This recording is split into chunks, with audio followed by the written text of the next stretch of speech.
ভয়ভীতি দেখাচ্ছে। তারা বিভিন্ন ছাত্র সংগঠনের মাধ্যমে ইউনিভার্সিটিগুলোতে প্রমাণ রেখেছে বোনদের সম্মান ইজ্জত তারা কেমন রক্ষা করতে পারে।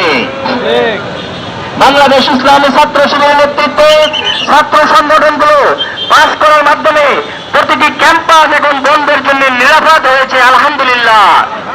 এরকম ভাবে পুরো বাংলাদেশ জামায়াত ইসলামী ক্ষমতা আসার মাধ্যমে নিরাপদ হয়ে যাবে বোনদের জন্য, ইনশাআল্লাহ। প্রিয় এলাকাবাসী, আমরা আপনাদেরকে আবারও আহ্বান করব, বিভিন্ন ভুল ভ্রান্তি এবং প্রোপাগান্ডা তারা ছড়িয়ে বেড়াচ্ছে। আপনারা অবগত আছেন যে এই আসনে আমাদের জনপ্রিয়তার শীর্ষে থাকা এবং তারা জনসমর্থন থেকে বিচ্ছিন্ন হয়ে বিভিন্ন ধরনের দেশীয় সন্ত্রাস এবং বিভিন্ন ধরনের ইতিহাস তৈরি করছে, বিভিন্ন ধরনের ভয়ভীতি দেখানোর চেষ্টা করছে।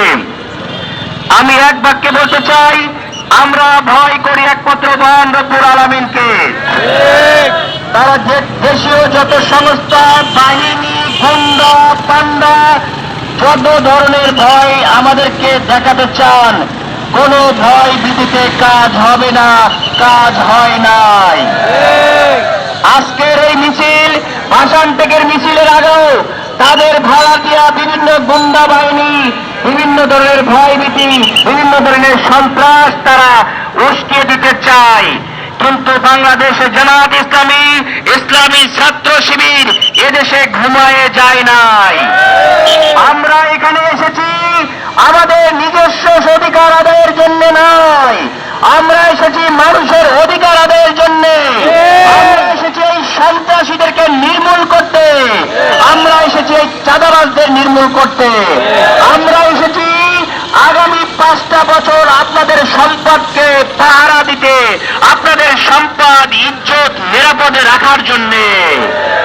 তারা বিভিন্ন ধরনের ষড়যন্ত্র করছে, দেশীয় সন্ত্রাসে, দেশীয় প্রোপাগান্ডায় ফেল করে তারা বিদেশি ষড়যন্ত্রের কাছে আবার চলে গিয়েছে। আপনারা দেখেছেন যেই ব্যক্তি হাবিবাহের মৃত্যুর পরে আসামি কোথায় যায়, কখন যায়, তিনি জানেন, এদেশের কেউ জানে না। এই একই ব্যক্তি আবার আমাকে নিয়েও ষড়যন্ত্র করে। সুতরাং 2 আর 2 যোগ করলে যেমন 4 হয়, কোন জায়গা থেকে কোন খেলা হচ্ছে এই দেশের সাধারণ মানুষের সেটা বোঝার আর বাকি নাই। আমরা আবারও স্পষ্টভাবে বলতে চাই, আমরা কোন জিজ্ঞাসা, হত্যা, লুণ্ঠন, ইজ্জত লুণ্ঠনের রাজনীতি করতে চাই না। আমরা চাই সৌহার্দ্য সম্প্রীতির রাজনীতি চাই। আমরা আপনাদের সঙ্গে সবাইকে সঙ্গে নিয়ে সৌহার্দ্য সম্প্রীতির রাজনীতি আগামী প্রজন্মকে উপহার দিতে চাই। প্রিয় এলাকাবাসী, আমরা সকলে মিলে আগামীতে একটি সম্প্রীতির বাংলাদেশ গড়তে চাই। খেলায় হার জিত হবে, যেই জিতবে তারা আমরা সরকার গঠনে সহায়তা করব।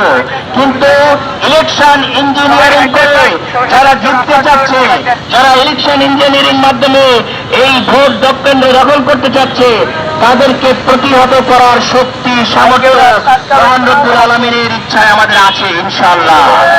আমরা মাঠেই ছিলাম, মাঠেই থাকবো, ভোটের অধিকার আদায় করে ছাড়বো, ইনশাআল্লাহ।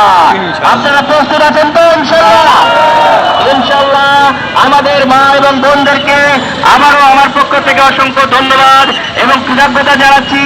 আমার সকল নেতৃবৃন্দকে আবারও ধন্যবাদ জানাচ্ছি। আজকের দিন থেকে ভোটের দিন পর্যন্ত আমরা পোলিং এজেন্টের মাধ্যমে প্রত্যেক ভোটারের কাছে আমরা যাব, তাদেরকে কল করব, তাদের খোঁজ খবর নেব, ভোটের দিন আবার সঠিকভাবে ভোট দেওয়ার জন্য তাদেরকে আমরা ব্যবস্থা করব। আপনারা কোন রকম সমস্যা দেখলে আমাদের নাম্বারে ইনফর্ম করবেন, ইনশাআল্লাহ আমরা তাদের সকল ষড়যন্ত্রকে মহান রব্বুল আলামিনের সহায়তায় তাদেরকে আমরা সেটা প্রতিরোধ করতে সামর্থ্য হবে, এই আশা ব্যক্ত করে আপনাদেরকে আবারও ধন্যবাদ জানিয়ে, কৃতজ্ঞতা জানিয়ে আমার কথা শেষ করছি। আসসালামু আলাইকুম ওয়া রাহমাতুল্লাহ।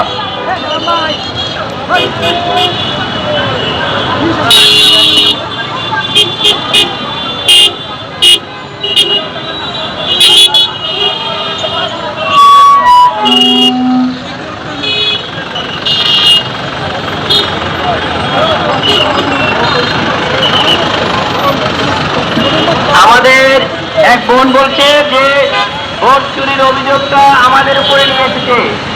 বাংলাদেশের মানুষের চোখ কান খোলা, মানুষ এখন আর আগের মতো কোনো একটা মিডিয়ার মাধ্যমে একটা নিউজ ছেড়ে দিলেন। যেমন আমরা বলতে চাই, ধরেন আমাদের সম্পর্কে কোনো নিউজ আমি জানার আগে তাদের কিছু গৃহপালিত মিডিয়া থাকে, আপনারা না কিন্তু যারা এখানে আসছেন, কিন্তু যারা মিডিয়ার টোটাল মিডিয়াকে যারা প্রশ্নবিদ্ধ করছে, পেশাটাকে প্রশ্নবিদ্ধ করছে, এরকম কিন্তু সংবাদ মাধ্যম যেখানে আপনারা নিজেরাও বিব্রত আছেন কিনা, ঠিক একইভাবে আমাদের ডাক্তারি পেশার কিছু ডাক্তারের জন্য আমরা বিব্রত থাকি না, এরকম কিছু সংবাদ মাধ্যম তাদের বাসায় জন্য এজেন্ট পেয়ে বসে আছে। আমাদের কাছে আসার আগেই সেটা তাদের সংবাদ মাধ্যমে প্রচার করার জন্য ব্যস্ত রেডি আছে যে কিভাবে প্রচার করতে হবে।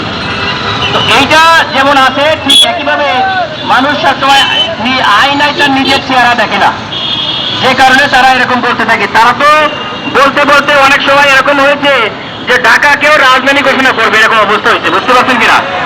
শুধু বাকি আছে ঢাকাকে রাজনৈতিক ঘোষণা করতে, তারা আর কোথাও কোনো কিছু বাকি নয় আমার মতে। সুতরাং তারা এরকম জনবিচ্ছিন্ন হয়ে এরকম উল্টাপাল্টা বিভিন্ন সময় বলে মানুষের অ্যাটেনশন নেওয়ার চেষ্টা করতেছে, এটাতে আমরা কোনো রকম বিশ্বাসী না। বাংলাদেশ জামায়াত ইসলামী বিভিন্ন ইউনিভার্সিটিগুলোতে দেখেছেন সম্পূর্ণ স্বচ্ছভাবে এই রাষ্ট্রকে সহায়তার জন্য চেষ্টা করছে।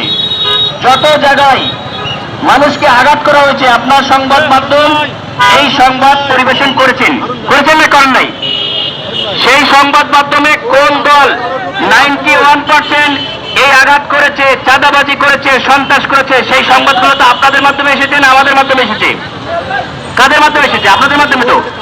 সুতরাং 91% এই কথাটা যেমন সত্য, যারা ভোট কারচুপির চেষ্টা করছে তারা করছে সরকারি বেসরকারি বিভিন্ন সংস্থার মাধ্যমে, তাদের গুন্ডা বাহিনীর মাধ্যমে।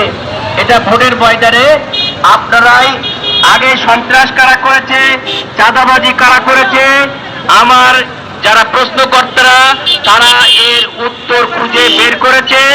ভোটের দিন এই ব্যক্তিগুলাই বের করে দেবে কারা ভোট কারচুপির প্ল্যান বা পাইতারা করছে ইনশাআল্লাহ।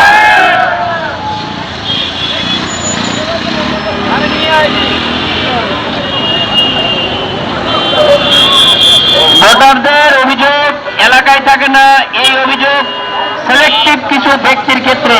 যখন এরকম ব্যক্তি আছে, ধরেন সে নিজেই লড়তে পারে না, তাকে নেওয়ার জন্য হুইল চেয়ার লাগে। এখন এইরকম নেতা এবং যারা সব সময় সন্ত্রাস করে, চাঁদাবাজি করে, যার ধরেন গণমানুষের কাছে গেলে মাইর খাওয়ার সম্ভাবনা থাকে। আমাদের তো আর চুরি ছেঁচড়ামি এরকম অভ্যাস না, আমরা সবসময় মানুষের মধ্যে থাকি এবং অলরেডি এই মিডিয়ার মাধ্যমে খুবই ক্লিয়ার আছে। বস্তিগুলার এমন গলিতে আমি গিয়েছি যেখানে কোনো মেম্বার পর্যন্ত জীবনে যায় নাই। আমি সাধারণ মানুষও একজন মানুষ, এলিট মানুষ একজন মানুষ, এই ব্যক্তিরও যে রক্ত মাংসে গলা তাকে চিকিৎসা করতে অভ্যস্ত, আবার যিনি 12 তলার তারও আমি চিকিৎসা করতে অভ্যস্ত। মানুষের এই যে সামাজিক ব্যাধি, হত্যা, সন্ত্রাস, বৈষম্য, এটা আমি একজন রাজনৈতিক চিকিৎসক হিসেবে নতুন মডেলে মানুষের কাছে উপহার দেবো ইনশাআল্লাহ। আসসালামু আলাইকুম। আর আরেকটা আজকে ধন্যবাদ, আমাদের পাশে আপনারা নাস্তা করবেন। এই যে এখানে আপনাদের রাস্তায় জ্যাম হয়ে গেছে, তো আপনাদের নাস্তার ব্যবস্থা আছে পাশে, এবং আমাদের ছোট করে একটা ইশতেহার ওখানে আমরা উত্তর দেবো। এই পাশে সাংবাদিক শুধু সাংবাদিকদের নাস্তার ব্যবস্থা পাশে, ওখানে আমরা উত্তর দেবো।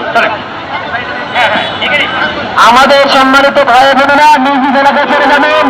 আমাদের জনসংযোগের কর্মসূচি এখানে শেষ হয়েছে। আপনারা নিজ এলাকায় ভোটারদের মাঝে গণসংযোগ করুন।